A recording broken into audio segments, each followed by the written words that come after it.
You don't need to be rich to feel free. You need one simple idea most people never learn about money. The book starts with a powerful idea called FU money, and it completely changes how you see money. Chapter 1. Why you need FU money. Chapter 1 explains why money is really about freedom, not luxury. The author introduces the idea of FU money.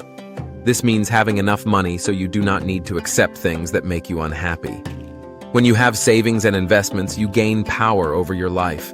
You can leave a bad job, say no to unfair treatment, or take time to rest. Without money, people often feel trapped and stressed. The author explains that many people work only to pay bills and debt. They depend on their job to survive, which removes choice. FU money gives you options. You can choose how to use your time. You can work because you want to, not because you must. This kind of freedom leads to a calmer and happier life. The chapter also explains that wealth is not about showing success to others. Big houses and fancy cars do not equal freedom. In fact, they often create more pressure. True wealth is quiet. It gives peace of mind and confidence. This chapter sets the foundation for the whole book by changing how readers think about money. Money is a tool to build freedom and control over your future. Chapter 2. Debt is the enemy of wealth. Chapter 2 focuses on why debt is dangerous and should be avoided. The author explains that debt steals money from your future. When you borrow, you promise to give away income you have not earned yet. Interest makes this even worse. Over time, interest grows and makes debt very expensive. The chapter talks about common types of bad debt, such as credit cards, car loans, and personal loans. These debts are often used to buy things that lose value quickly. Even though many people say debt is normal, the author argues that it keeps people poor and stressed. Debt reduces your ability to save, invest, and make choices. The author also explains that debt increases risk. If you lose your job or face an emergency, debt makes the situation much harder. Living without debt gives peace of mind and flexibility. The chapter encourages readers to live below their means, spend less than they earn, and avoid lifestyle inflation. By avoiding debt, you protect your future income. This chapter makes it clear that building wealth is very hard if you are carrying debt. Freedom and financial independence begin with staying out of debt. Chapter 3. The Magic of Compounding. Chapter 3 explains how money grows through compounding. Compounding means that your money earns returns, and then those returns earn more returns. Over time, this creates powerful growth. The author explains that time is the most important factor in compounding. The earlier you start, the better the results. The chapter shows that you do not need to invest large amounts to succeed. Small, regular investments can grow into large sums if you give them enough time. Many people wait too long because they think they do not earn enough. This chapter explains that waiting is the real problem. The author also explains that compounding works best when you stay invested. Pulling money out too often or trying to time the market breaks the compounding process. Patience is key.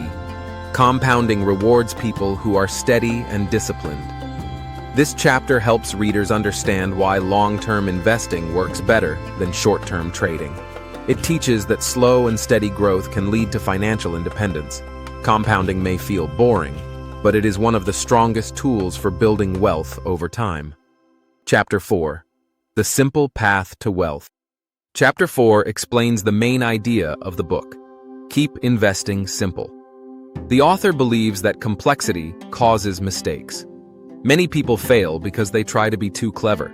They chase trends, follow news, and change plans too often. The chapter explains that a simple plan is easier to follow, especially during hard times. The best plan is not the smartest one, but the one you can stick with for many years. Saving regularly and investing consistently are more important than finding the perfect strategy. The author encourages readers to focus on long-term goals and ignore short-term market noise. You do not need to check prices every day. Markets go up and down, but over time they grow. Trusting this process is key. This chapter shows that wealth building does not require special skills or luck. Ordinary people can succeed by keeping things simple. A clear plan, low costs, and patience lead to strong results. This chapter forms the core philosophy of the book. Chapter 5. Why most investors fail. Chapter 5 explains why many investors lose money, even when they know the basics. The main reason is behavior. Fear and greed cause people to make bad decisions.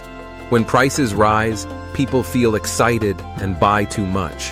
When prices fall, people feel afraid and sell. The author explains that news and media make this problem worse. Headlines focus on fear and drama, which pushes people to react emotionally. Trying to predict the market usually fails. Even professionals make mistakes. This chapter teaches that emotions are the biggest enemy of investors. Successful investing requires calm and discipline. You must be able to stay invested during market drops. Selling during crashes locks in losses and destroys long-term returns.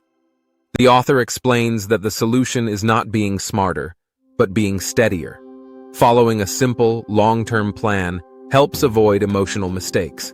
This chapter prepares readers to understand why simple index investing works better than active trading. Chapter 6. Why index funds are the best choice. Chapter 6 explains why index funds are better than most other investments. An index fund owns many companies at the same time. For example, a total stock market index fund owns thousands of businesses. This helps reduce risk because you are not depending on just one company to succeed. If one company does poorly, others can still do well. The author explains that many people try to beat the market by picking stocks or using active funds. However, most of them fail over time. Even professional fund managers usually do worse than simple index funds. One big reason is cost. Active funds charge higher fees, and those fees slowly eat away your returns year after year. Index funds are simple, low cost, and easy to understand. They do not try to guess which stocks will win. Instead, they own the whole market and grow with it. This makes index funds very powerful for long-term investors. The chapter also explains that index investing removes stress. You do not need to watch the news every day or worry about timing the market. You just invest regularly and stay invested. Over time, the market grows, and so does your money. This chapter shows that you do not need to be smart or lucky to succeed. You only need a simple, steady plan. Chapter 7. VT Sachs. One fund to rule them all. Chapter 7 focuses on a specific index fund called VT Sachs, which is a total U.S. stock market fund. This fund owns shares in thousands of American companies, large and small. By owning one fund, you already have wide diversification. This means your money is spread across many industries and businesses. The author explains why having one strong fund can be enough for most investors. Many people think they need many funds to be safe, but too many choices can cause confusion and mistakes. VT Sachs is simple, low cost, and powerful. It grows as the U.S. economy grows. The chapter also explains that U.S. companies often earn money all over the world. Because of this, VT Sachs already has some global exposure. This supports the idea of keeping things simple instead of adding unnecessary complexity. Another important lesson in this chapter is trust. You must trust the long-term growth of businesses and the market. Short-term drops will happen, but over time, the market has always recovered. Holding a fund like VT Sachs for many years allows compounding to work fully. This chapter teaches that simplicity is not weakness. In investing, simplicity is strength. Chapter 8. The role of bonds in your portfolio. Chapter 8 explains why bonds are important, even though they grow slower than stocks. Bonds are loans you give to governments or companies. In return, they pay interest. Bonds are usually more stable than stocks and do not fall as much during market crashes. The author explains that bonds help protect your portfolio during hard times. When the stock market drops sharply, bonds often hold their value better. This helps reduce fear and panic. If all your money is in stocks, big drops can feel scary and may push you to sell at the wrong time. Bonds also become more important as you get older. When you are young, you can handle more risk because you have time to recover. As you move closer to retirement, protecting your money becomes more important than fast growth. Bonds help provide this protection. The chapter makes it clear that bonds are not meant to make you rich quickly. Their job is to help you stay calm and stable. A portfolio with bonds is easier to hold during market crashes. This chapter teaches that the best investment plan is one you can stick with, even during stressful times. Chapter 9. Simple asset allocation that works. Chapter 9 explains asset allocation, which means how you divide your money between stocks and bonds. The author shows that there is no perfect mix for everyone. The right allocation depends on your age, goals, and comfort with risk. Younger investors can usually hold more stocks because they have many years ahead. Older investors should slowly add more bonds to reduce risk. The author suggests simple rules instead of complex formulas. Simple rules are easier to follow and reduce mistakes. The chapter also explains that your asset allocation should help you sleep well at night. If your portfolio is too risky, you may panic during market drops. If it is too safe, your money may not grow enough. Finding a balance is important. The author reminds readers that staying invested matters more than choosing the perfect allocation. A simple plan that you follow is better than a perfect plan you abandon. This chapter teaches that asset allocation is about behavior, not math. Calm and consistency lead to success. Chapter 10.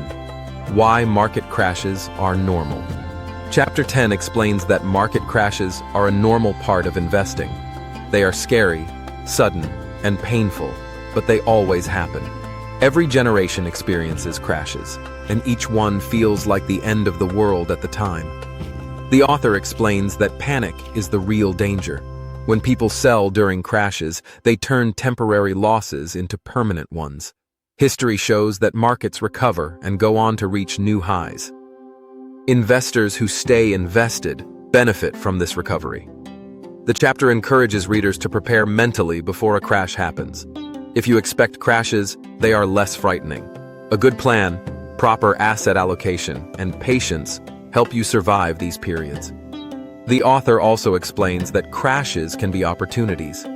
When prices fall, future returns are often higher. Staying calm during crashes is one of the most important skills for investors.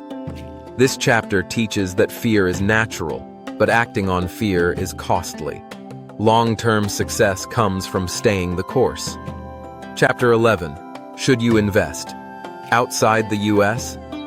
Chapter 11 talks about international investing. Many people wonder if they should invest in other countries, not only the United States. The author explains this topic in a simple way. He says that many large U.S. companies already do business all over the world. They sell products and services in Europe, Asia, and other regions. Because of this, U.S. index funds already give some global exposure. The author explains that adding international funds is not wrong, but it is not required. Some investors like international stocks because they want more diversification. However, international investing can add complexity. Different countries have different rules, risks, and currencies. This can make investing harder to understand and manage. The main message of this chapter is simplicity. The author prefers a simple plan that is easy to follow for many years. A simple plan helps investors stay calm during market drops. Too many choices can lead to confusion and bad decisions. This chapter teaches that you do not need to own everything in the world to succeed. A simple U.S. total market index fund can be enough for most people. The goal is not perfection, but consistency and long-term discipline. Chapter 12. How much money is enough? Chapter 12 explains how to know when you have enough money to be financially independent. The author introduces the idea of knowing your number. This number is how much money you need so your investments can support your living expenses. The chapter explains the 4% rule in a simple way. If you can live on about 4% of your investment savings each year, your money is likely to last for a long time. For example, if you spend $40,000 a year, you may need about $1,000 invested. This rule helps people plan and set clear goals. The author also explains that enough is personal. It depends on your lifestyle, not on what others think. Some people need more, some need less. Wanting less makes financial independence easier to reach. This chapter helps reduce fear about the future. When you know your number, you feel more confident and focused. Instead of guessing, you have a clear target. The chapter teaches that financial freedom comes from understanding your needs, not from endless spending. Chapter 13. When can you retire? Chapter 13 explains that retirement is not about age. It is about freedom. You can retire when your investments can pay for your life. Some people reach this point early, while others choose to work longer. The author explains that retirement does not mean doing nothing. Many people still work after reaching financial independence, but they work by choice. They may work part-time, start a business, or do something they enjoy. Financial independence gives options. The chapter also explains that work becomes very different when you do not need money. Stress is lower, and decisions are easier. You can leave bad situations without fear. This chapter encourages readers to think about the life they want, not just escaping work. Retirement should move you toward a better life, not away from meaning. The author reminds readers that money is a tool to design your life. This chapter teaches that financial independence is about control over time. When you control your time, you gain true freedom. Chapter 14. Inflation, the silent risk. Chapter 14 explains inflation in a clear and simple way. Inflation means that prices rise over time. This causes money to lose buying power. Even if you keep the same amount of cash, it will buy less in the future. The author explains why inflation is dangerous for people who keep too much money in cash. Cash feels safe, but inflation slowly eats it away. Over many years, this loss becomes serious. Stocks help protect against inflation. Companies raise prices, grow profits, and increase value over time. Because of this, investing in stocks helps your money grow faster than inflation. This is why long-term investing is important. The chapter also explains that inflation affects retirees. If your money does not grow, your lifestyle may shrink. Planning for inflation helps protect your future. This chapter teaches that understanding inflation is key to long-term success.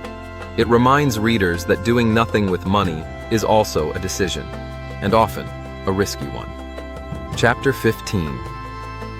Taxes and tax-advantaged accounts. Chapter 15 explains taxes in a simple and practical way.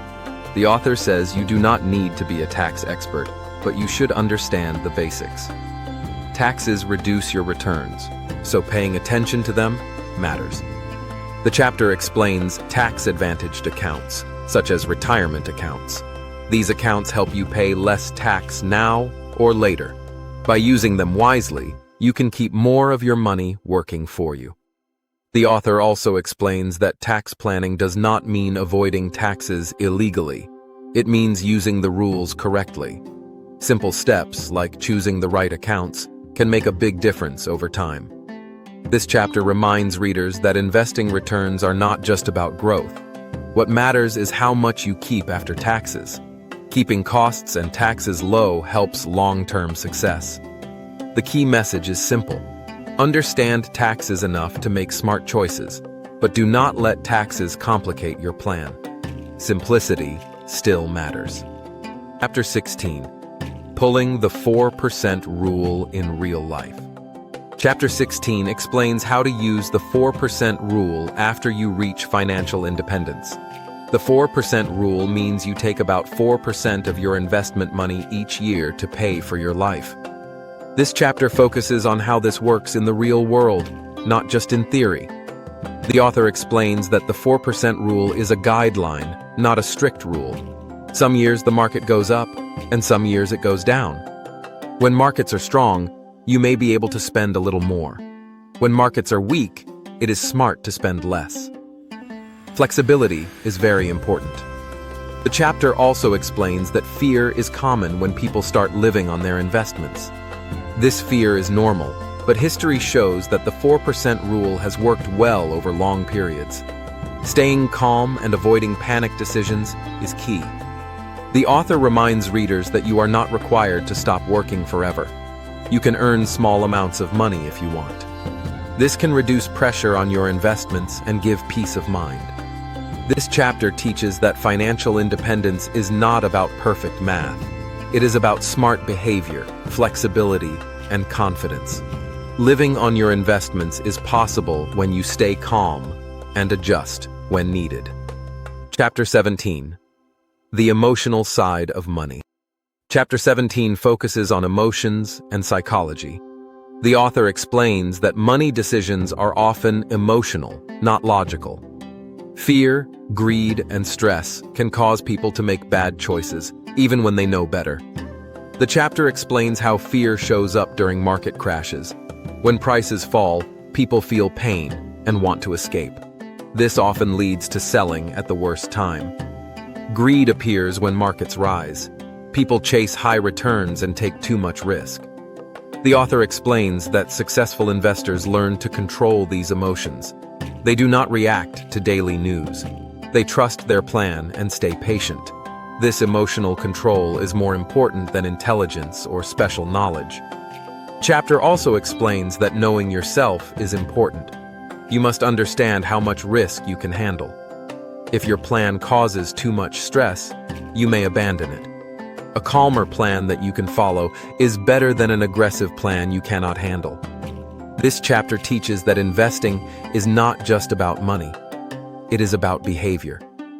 Learning to manage emotions helps you protect your wealth and your peace of mind. Chapter 18. What a rich life really means.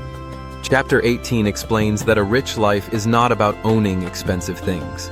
The author reminds readers that money is a tool, not the goal. The real value of money is the freedom it provides. The chapter explains that many people chase money without thinking about why. They work long hours, feel stressed, and miss time with family and friends. Even when they earn more, they may not feel happier. The author encourages readers to think about what truly matters. Time, health, relationships, and peace are more valuable than luxury items. Financial independence helps protect these things. It allows you to choose how to spend your time. The chapter also explains that spending money wisely matters. Buying things that improve your life is good. Buying things to impress others often leads to regret. A rich life is about meaning, not consumption.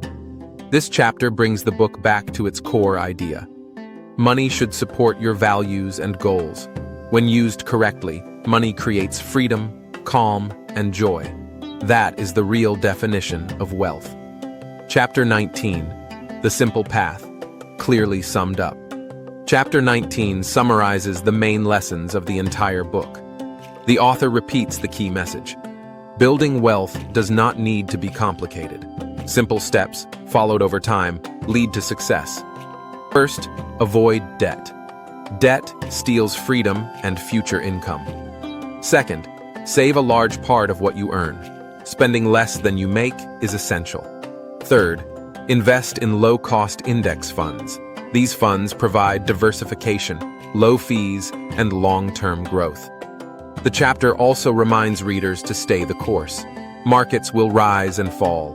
Crashes will happen. Fear will appear. The key is not to react emotionally. Trust the plan and give it time to work. The author emphasizes simplicity again. Complex strategies often fail because people cannot stick with them. A simple plan reduces stress and mistakes. This final chapter leaves readers with confidence. anyone can follow the simple path. You do not need special skills or luck. With patience, discipline, and calm behavior, financial independence is achievable. The simple path works if you stay on it. Now that we've gone through the key ideas, let me share my personal reflections. What truly spoke to me and how it connects to real life. The Simple Path to Wealth by J.L. Collins is not just a book about investing. It is a book about freedom, mindset, and living a calm life. What impressed me most is how simple and honest the message is. The author does not promise quick riches or secret strategies. Instead, he explains that wealth comes from patience, discipline, and simplicity. One key idea that stood out is FU money. This concept means having enough money so you are not forced to stay in bad situations. You can leave a job you hate, say no to unfair treatment, or take time to rest. This idea changed how I think about money. Money is not mainly for buying things. It is for buying freedom and peace of mind. Another strong lesson is the danger of debt. The book clearly explains that debt steals future income and increases stress. Many people think debt is normal, but the author shows that it quietly keeps people trapped. Avoiding debt makes saving and investing much easier. This idea feels simple, but it is very powerful. The book also explains investing in a very clear way. Instead of complex plans, the author supports low-cost index funds. He explains why most people fail when they try to beat the market. Fear and greed cause bad decisions. Index funds remove many emotional mistakes because they are simple and long-term. You do not need to watch the news every day or guess the right time to buy and sell. I also liked how the book talks about market crashes. Crashes are scary, but they are normal. The author explains that panic is the real danger, not the crash itself. This lesson is very important because it prepares readers mentally before problems happen. Staying calm and staying invested is a skill that leads to success. The idea of financial independence is explained in a practical way. The 4% rule helps readers understand how much money is enough. The book reminds us that enough is personal. Wanting less makes freedom easier to reach. This message is refreshing in a world that always pushes people to want more. Finally, the book ends by reminding us what a rich life really means. Wealth is not luxury or status. It is time, health, relationships, and choice. Money is only a tool to support these things. This book is valuable because it is realistic, calm, and honest. It gives readers confidence that ordinary people can reach financial independence by following a simple path and staying patient. When I reflected on the book, I realized that all its lessons connect back to a few simple but powerful ideas. 1. Money is about freedom, not stuff. Money is not mainly for buying expensive things. Its real power is giving you choices and control over your life. When you have enough money, you can say no to stress, bad jobs, and unfair situations. 2. Avoid debt at all costs. Debt takes money from your future and gives it to others. Interest makes debt grow quietly and keeps people trapped. Avoiding debt makes saving and investing much easier and less stressful. 3. Simple index investing works best. Trying to beat the market usually fails. Low-cost index funds let you own many companies at once and grow with the market. Simple investing reduces mistakes and works better over the long term. 4. Stay calm during market crashes. Market crashes are normal and temporary. Panic selling is the real danger, not the crash itself. Investors who stay calm and stay invested are the ones who succeed. 5. Know what enough means. Financial independence is reached when your investments can support your life. Enough depends on your lifestyle, not on comparing yourself to others. Wanting less makes freedom easier to reach. Like this video if you want more insights, and subscribe for more brilliant thoughts.